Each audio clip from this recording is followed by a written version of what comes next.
Hey, this is Cole Jones, and you're listening to the Hodgepodge Podcast.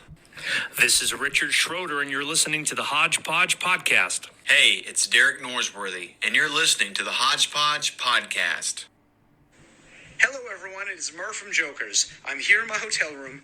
There's my blankie. These things are not important. Here's what is. You've made a choice to listen to the Hodgepodge Podcast. Not a bad choice, my friend. You are making good decisions in life. Subscribe now and anywhere that podcasts are available.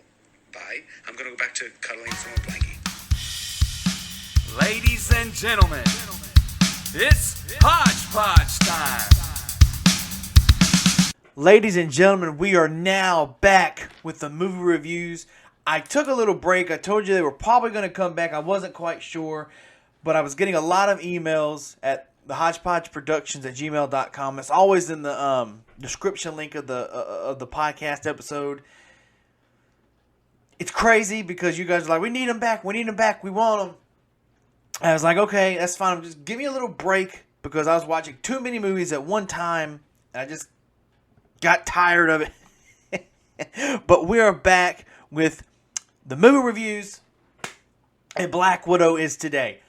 Now, I watched this movie at home, bought it for $30 on Disney Plus, which I'm not gonna hate it because you're gonna spend that either way with gas and ticket to the movies, and of course your popcorn and drink, stuff like that. So I wasn't too scared to order it here and eat my own dinner here while I watched it. And I'm glad to say I was very nervous about how this movie was going to turn out because of COVID. It was supposed to come out May of 2020. But again, because of COVID, they had to push it back, and they pushed it back over a year later. So like 14 months later, they finally released Black Widow. And I was surprised that they were going to release it on Disney Plus as well. I thought it was just going to be exclusive to the theaters. But to our opinion, no. So I was scared going into this movie because I did not know what the plans were for the movie. I didn't realize if we were so mad because we weren't getting Black Widow at the time we wanted Black Widow because of the pandemic. We were like, just go ahead and release it. Who cares? I was scared that if that happened, we were going to be so hyped. We weren't going to get that good of a movie. And boy, was I wrong. Of course, these are spoiler-free, so I'm not going to give anything away.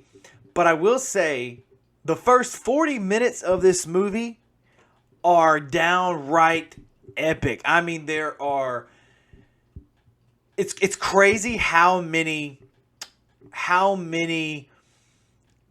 action sequences there are in Black Widow. I think this is probably the most action-packed Marvel movie from beginning to probably end, because there was probably like a 15-20 minute scene that I was just, okay, this is too slow. Go ahead, let's get it over with. But it needed to be done. It wasn't slow for no reason, for time filler. It needed to be done that way because they had to explain the story of why this certain thing happened. Now, in the beginning, it was weird because you kind of don't know what's really happening until you get to that kind of the boring, the slow part. It wasn't boring. It was just a lot of talking in that technical scene.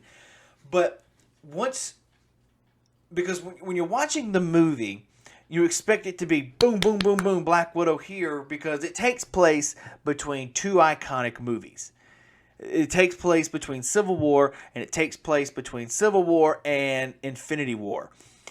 And that's not giving anything away. They've said that in the plot. It's between Civil War and Infinity War, what happens to Black Widow while she's on the run. So, of course, she's on the run in this movie, but I don't think the movie takes that technicality to it. I think they may bring it up 2 or 3 times, but it's not like, oh my God, we got to get this and we got to run. No, that's not really what really happens in it, even though she is on the run in the movie. The first half of the movie was really good. The second half of the movie was good. I do have one problem, though, with the villain. they did a certain character change on a certain character in the movie. I'm not upset about that, but I'm upset about how this certain character was defeated. I think it was kind of too, really just too,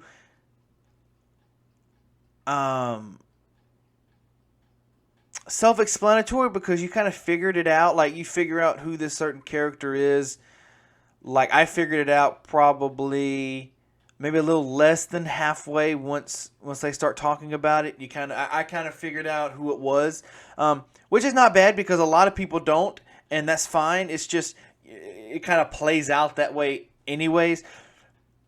But the character change did not take away from the character at all. It still made the character very, very bad. I mean, crazy how when they took Black Widow and they gave her her own movie, you're thinking, okay, it's going to be a little butt kick here and there. And, I thought, and you get me wrong, I've never read any comic book. I don't know really. I love the movie since I was little. I watched all the cartoons, everything. But I thought she was going to be called Black Widow for a certain reason. But I did not know she was a Black Widow because that was her job in the task force she was in. I considered them to be widows, and she was considered a Black Widow because she kind of went AWOL. She kind of was the black sheep of the family. That's how the movie was taking it for me. And maybe that's right, and maybe that's what they wanted you to think. Now, thinking about what they wanted you to think, there is a post-credit scene of Black Widow. They make you think this one thing's going to happen, and they completely flip it around. And I think most post-credit scenes are just kind of, yeah, okay, we're getting, whatever. I didn't think the Infinity War post-credit scene was worth it. It